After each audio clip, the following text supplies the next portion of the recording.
Bienvenidos a esta charla Potenciando a los Ingenieros de Calidad. Mi nombre es Lucila Pésaro.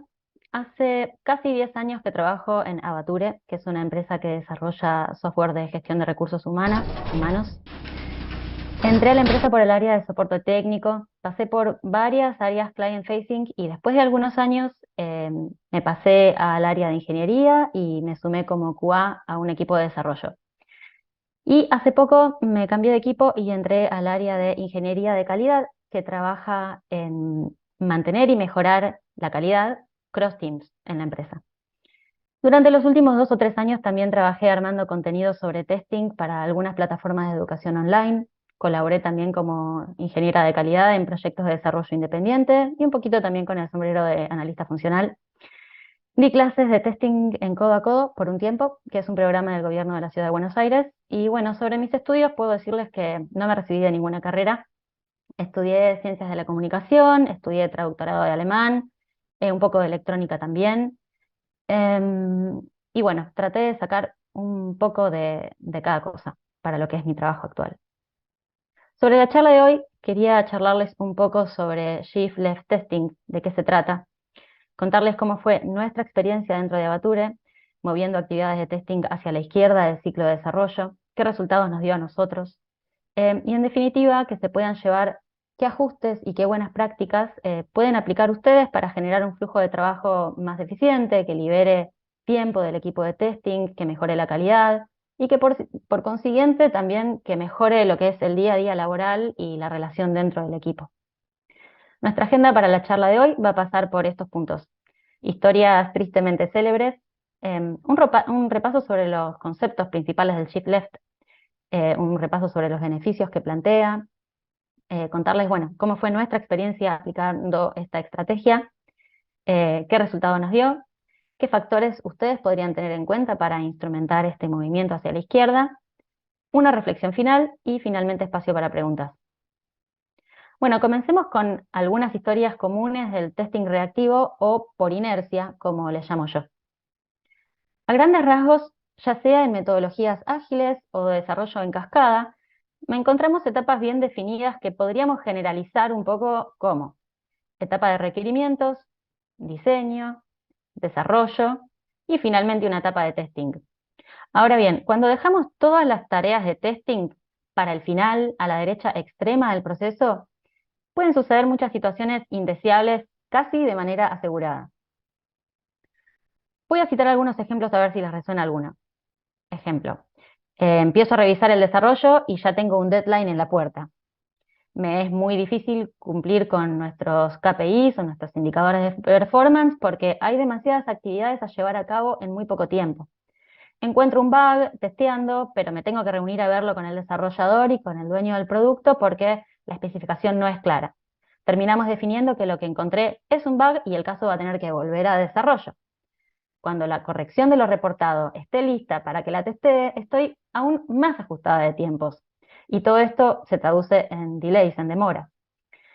Pero además, como me corren deadlines y a veces llegan a testing varias cosas a la vez, vivo un poco estresada. Nunca tengo tiempo para dedicarme a explorar el producto ni para interiorizarme bien en casos de uso reales para mejorar mis planes de prueba. Además, con la cabeza quemada se me pasan más cosas que si estuviera relajada. Testeo como puedo, se me dificulta priorizar, a veces ni siquiera llego a documentar lo que testeé y quizás mirando para atrás no me acuerdo del todo lo que testeé, o no fui parte del proceso de desarrollo y no estoy al tanto de los posibles escenarios conflictivos a los que quizás les tendría que poner más foco a la hora de testear y de agregarles cobertura. Encontré bugs, pero los vamos a corregir en unas iteraciones futuras para no dilatar más los tiempos de entrega. Si se fijan, nótese que entre esto que les vengo contando, bueno, esta segunda parte de lo que mencioné se traduce en un empeoramiento de la calidad, pero en ambas columnas encontramos ejemplos en común y en ninguno de esos dos ejemplos, por más de que tengan desenlaces distintos, tienen un buen desenlace. Ambos terminan o bien en delays o bien en un empeoramiento de la calidad. Eh, y en definitiva, de todos modos, una cosa impacta en la otra. Delays y empeoramiento de la calidad generan mayores costos y un aumento en la tasa de retrabajo, y probablemente también generan malestar y estrés en el equipo. Veamos un poco qué propone el concepto de Shift Left Testing. El concepto fue elaborado hace más de 20 años por Larry Smith, que fue un ingeniero de software que trabajó como QA en diferentes empresas. En el 2001, él publica un artículo en el cual describe cómo le fue trabajando como QA en un proyecto dentro de la empresa Compaq. Y según cuenta, previo a este proyecto, se estaban experimentando en el área de ingeniería también algunos de estos problemas que comentamos antes, sumado a otro, que quizás por suerte hoy en día no sea tan común, espero, que es roles de desarrollador y de QA muy separados y trabajando casi como rivales. Además de eso, QAs esperando a que un proyecto esté listo para ser testeado y mientras tanto trabajando en muchas otras cosas en paralelo no relacionadas al proyecto, o QAs que se enteran de posibles complicaciones a lo largo del desarrollo al final, es decir, cosas importantes que eran importantes para tener en cuenta para el test plan. O QAs encontrando bugs tarde, al final del proceso, cuando ya es más costoso corregirlos. Lo que Larry propone básicamente, y lo defiende con los buenos resultados que le trajo aplicar su propuesta, es básicamente combinar desarrollo y calidad más temprano y más profundamente en el proyecto. Con este involucramiento temprano, él en su experiencia logró, por un lado, generar equipo, que los desarrolladores lo vean a él como un aliado, como una parte del equipo y que respeten su trabajo. Él los ayuda con la carga del trabajo. También aprovechar mejor los recursos, facilitar también la tarea a los desarrolladores, descomplejizar un poco el proceso, evitando tantas idas y vueltas sobre el final. Logró detectar defectos y riesgos en etapas tempranas del ciclo de desarrollo de software y disminuir por consiguiente también los costos asociados a corregir defectos. En resumen, esto para mí se traduce en agilizar los tiempos de entrega y probablemente también en mejorar la calidad del producto y del trabajo en equipo. Ahora me gustaría contar un poco cómo fue nuestra experiencia 20 años después. Honestamente, yo no había escuchado el concepto de Shift Left, ni conocía la historia súper interesante que Larry nos compartió hace más de 20 años, pero hubieron algunos triggers en nuestro equipo de trabajo que nos fueron señalando la necesidad de cambio. Allá por el 2021, si bien dentro de Avature tenemos un modelo de integración continua y una cobertura de tests automatizados bastante amplia, todavía teníamos un grupo de pruebas que se corrían de manera manual previo a cada release, y aunque fueran nada más 4 o 5 pruebas, obviamente todo lo que se ejecuta de manera manual requiere tiempo y atención humana. Sumado al detalle de que cuando hacemos tareas repetitivas, el nivel de atención baja, y no sé a quién le gusta hacer tareas repetitivas. Yo caí en el rol de referente de QA dentro de mi equipo y justo en ese momento nos contactaron del lado de ingeniería de calidad de la empresa para una hermosa iniciativa llamada Goodbye Regre o Bye Bye Regre. Hubo una charla en Nerdearla el año pasado al respecto, que de hecho está en YouTube, si la quieren ver, es muy interesante. Pero bueno, básicamente esta iniciativa consistió en trabajar con los equipos de desarrollo para ir eliminando la deuda de automation existente y por supuesto de la mano de esto también para mergear todo con cobertura, para no sumar deuda. Y bueno, como siempre, ocuparse de que luego los tests que automatizamos no se rompan y si por algún motivo empezaran a marcar falsos positivos, corregirlos dentro de tiempos lógicos, rápidos, de una métrica interna que nos creamos. Ahora bien, las tareas que nosotros veníamos concentrando en la etapa de testing, es decir, bien a la derecha, para cada caso de desarrollo eran más o menos revisar la spec y despejar dudas funcionales, armar un plan de pruebas, testear manualmente, luego automatizar, que el automation pasara al code review y aplicar las correcciones que nos hayan marcado en el code review y finalmente mergear el desarrollo con cobertura de test. Esto sin agregar el loop en caso de que encontráramos bugs y tuviéramos que devolver el caso de desarrollo y luego retestear cuando volviera el fix. Entonces, teniendo esto en cuenta, iniciar todas estas tareas recién después de la etapa de desarrollo era sinónimo de estar dejando todas las actividades para último momento. Así que, por un tiempo, empecé a aplicar una fórmula diferente y después de ver que esa fórmula dio un resultado, como la sensación de tener más tiempo o de poder trabajar más tranquila con tiempos más holgados, le propuse a los otros QAs de mi equipo que aplicaran esta misma fórmula. Un poco parecido a lo que hizo Larry, pero bueno, en Argentina 2022 nuestra fórmula fue, por un lado, empezamos a revisar las especificaciones con tiempo, lo antes posible y antes del desarrollo. Empezamos también a, cuando el caso lo ameritaba, hacer una kickoff del proyecto y de la spec con todo el equipo. Todos los miembros del equipo tenían que llegarse a la meeting con la spec ya leída y con sus notas o sus comments anotados para hablar. En estas oportunidades podíamos aclarar todos juntos las dudas y las preguntas funcionales que hubieran surgido de la spec, refinar los requerimientos, hablar también sobre casos que nos parecieran críticos y tomar decisiones a nivel equipo. Esto fue útil para alinearnos y generar un entendimiento común sobre lo que se tenía que desarrollar y obviamente reducía el error de interpretación. Aprovechamos estas kick-off meetings para brainstormear un poco posibles escenarios complejos, ya fuera desde el punto de vista funcional o a nivel código o performance. Esto nos daba tanto a QAs como desarrolladores mayor información y visibilidad sobre casos complejos a revisar, quizás con mayor énfasis.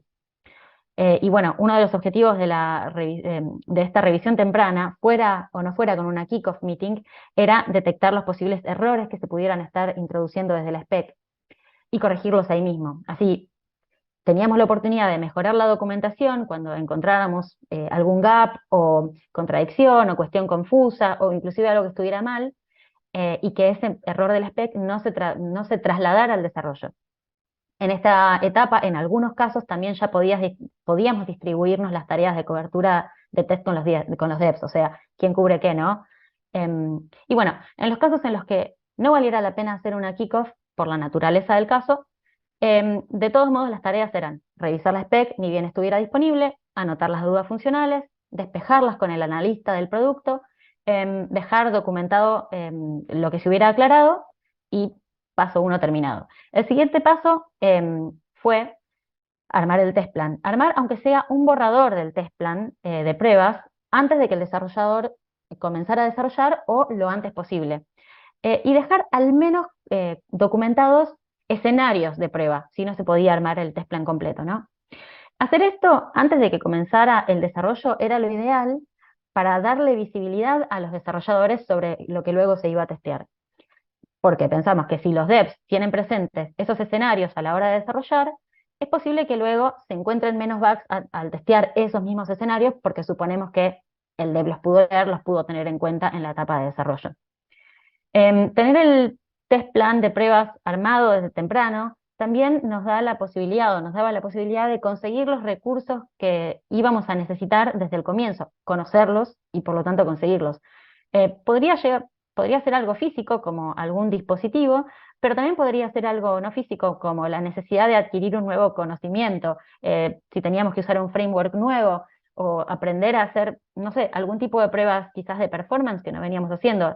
Conocer lo que necesitamos, lo que vamos a testear, nos da tiempo para prepararnos para testearlo. O también podría ser otro tipo de cosas como, no sé, pedirle al desarrollador que agregue identificadores únicos a algún elemento o algún tipo de marcador en un tipo de elementos para después facilitarnos el testing o el automation de algún modo. Bueno, el paso que agregamos siguiente a la creación del test plan fue revisión entre pares del test plan. El objetivo de esto era poder localizar posibles gaps y mejorar el plan de pruebas, ya que otra mirada siempre suele aportar algo y para uno mismo a veces es difícil encontrar el propio error. Y por otro lado, otro medio objetivo de esto era también que la información no quedara solamente en la cabeza de un QA, que es el que hizo el análisis y después es el que va a hacer el testing. Bueno, y finalmente sobre la parte de automatización de las pruebas, en vez de empezar a automatizar después de haber testeado, como veníamos haciendo antes, empezamos a avanzar lo más posible en el automation antes de que el desarrollo estuviera terminado, en lo posible. Entonces, en este punto, y antes de empezar el automation, si todavía no se había podido hacer, nos juntábamos con el dev para distribuir la cobertura automática, para evitar duplicar esfuerzos, que los dos estemos cubriendo lo mismo, ¿no? Acá sí se terminaba de distribuir, bueno, qué se cubre con units e integration tests, qué se va a cubrir sí o sí desde la UI.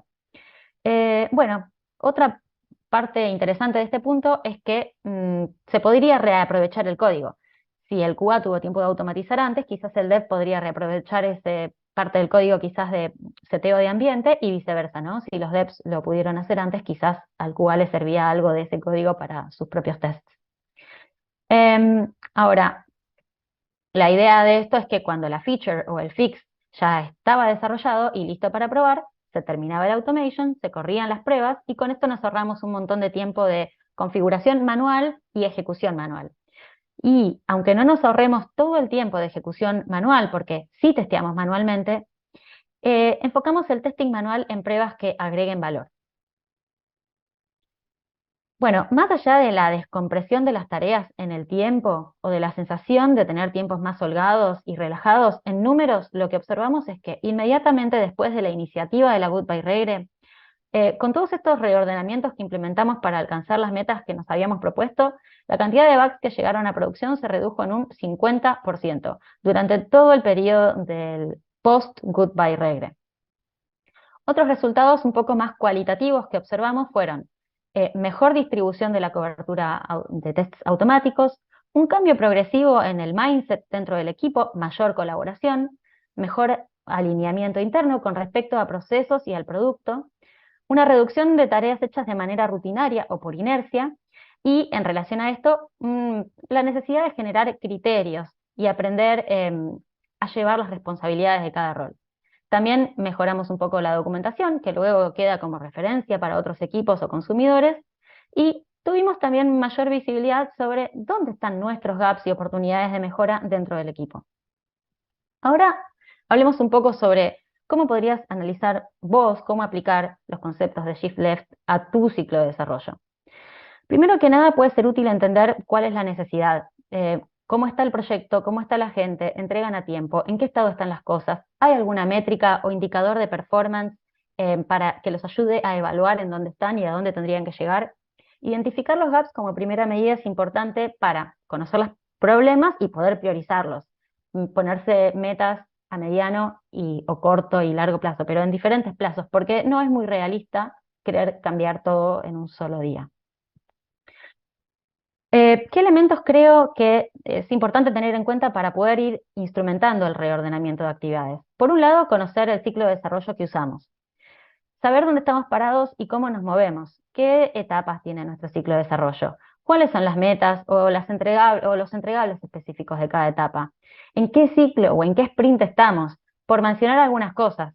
Pero básicamente la idea es entender cómo es el flujo de trabajo que se supone que el equipo debería seguir, cómo se supone que deberíamos manejarnos y cuáles son digamos, los objetivos o los entregables de cada etapa, justamente para ir viendo a dónde están esos huequitos en los que podemos empezar a deslizar actividades que antes comprimíamos a la derecha del ciclo. El paso 2 que me parece importante señalar es conocer bien los roles y las responsabilidades dentro y fuera del equipo. Y esto me parece que es útil para generar eficiencia, para saber a quién dirigirnos dependiendo de qué necesitemos. Por ejemplo, si tengo una duda funcional sobre una especificación, seguramente voy a buscar hacérsela a la persona que escribió la especificación, o al dueño del producto, o al analista. Y es muy probable que no tenga sentido hacérsela al desarrollador, salvo que por alguna razón en esa empresa el desarrollador también fuera el dueño del producto y el analista funcional. Pero si yo no voy a buscar a la persona correspondiente el feedback, lo que estoy haciendo sin querer es introducir posibilidad de error. Porque, bueno, muchas personas van a poder darme una respuesta o su opinión, pero bueno, yo necesito aprender, nosotros necesitamos buscar la información de la fuente correcta para no ser nosotros los que estamos sin querer introduciendo error, ya que todo esto tiene que ver, ¿no?, con captura temprana de errores. Otro ítem importante es poder ver y prever, tener alguna herramienta o estrategia para visualizar el flujo de trabajo. Esto serviría para saber qué requiere acción, qué está esperando un input de mi parte. Podrían ser muchísimas cosas, pero punto 1, tengo que poder verlas, tengo que saber de ellas. Y en especial en este movimiento hacia la izquierda, otro punto importante es tener previsibilidad, saber lo que se viene y poder saber en qué estado está eso que se viene. Quizás tengo 5 desarrollos asignados para testing a futuro, pero para saber cómo organizarme, ¿qué voy a empezar a ver primero? Necesito saber en qué estado están esas cosas. ¿Están en análisis técnico? ¿Se está drafteando? una especificación, ya está casi en desarrollo, bueno, eso me va a servir, es información que necesito conocer. Y el último paso, casi obvio, es priorizar. Una vez que entiendo cómo es la organización del equipo, cuál es el proceso interno de nuestro ciclo de desarrollo, en qué etapa estamos, cuáles son las responsabilidades de cada jugador dentro del equipo, y además tengo visibilidad sobre qué está esperando mi input y lo que viene a corto y a mediano plazo, necesito decidir en qué orden taclear todas esas actividades. Para eso es importante generar algún criterio válido para la toma de decisiones. Generalmente no debería ser, me agarro el trabajo más fácil o me agarro eso con lo que me siento más cómodo. Un criterio saludable debería estar alineado con los KPIs del equipo, con el orden de prioridades del equipo o de la empresa. Y si no estoy muy seguro de cuáles son esos criterios para priorizar, es siempre bueno definirlos internamente. Bueno, para cerrar quiero mencionar algo que no sé si es obvio, pero siempre puede pasar que las tareas se lleven a cabo a la ligera, que el tiempo libre dé la sensación de que no hay nada que hacer, no hay nada para hacer, y que con estos dos ingredientes, después de una época de calma y felicidad, empiecen a llover bugs en producción. Pero, sea con la estrategia que sea, se necesita un equipo de QAs y un equipo conformado de personas con ciertas características. Se necesitan personas responsables, que conozcan los procesos del equipo, que sepan qué herramientas tienen a disposición, que sepan levantar la mano y preguntar a la persona correcta cuando hay una limitación, bueno, cuando tienen una duda, y que si hay alguna limitación o un problema, lo sepan poner arriba de la mesa, no debajo de ella.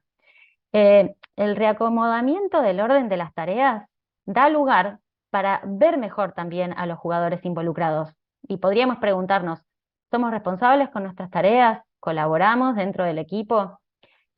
¿Somos capaces de analizar, de poner a prueba requerimientos, de identificar huecos o posibles problemas?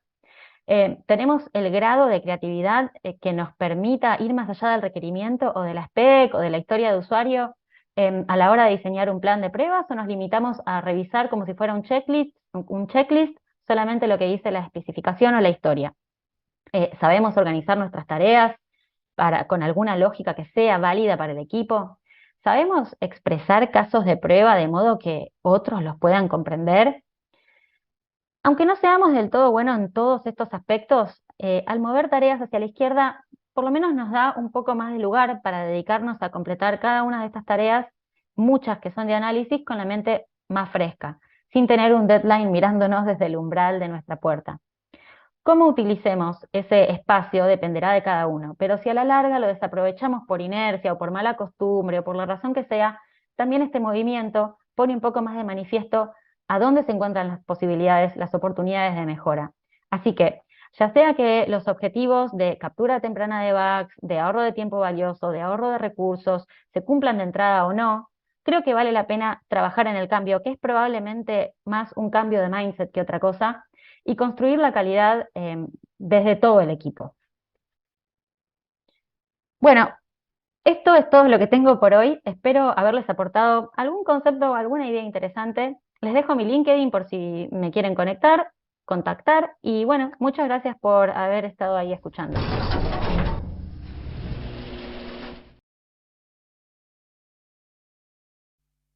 Vamos a nerdear.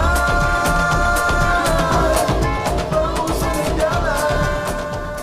Bueno, estamos de vuelta de la charla de Lucila. A mí me encantó la última slide que acabo de ver ahí con el perrito de This is Fine, porque es lo que nos pasa a todos en Cuba.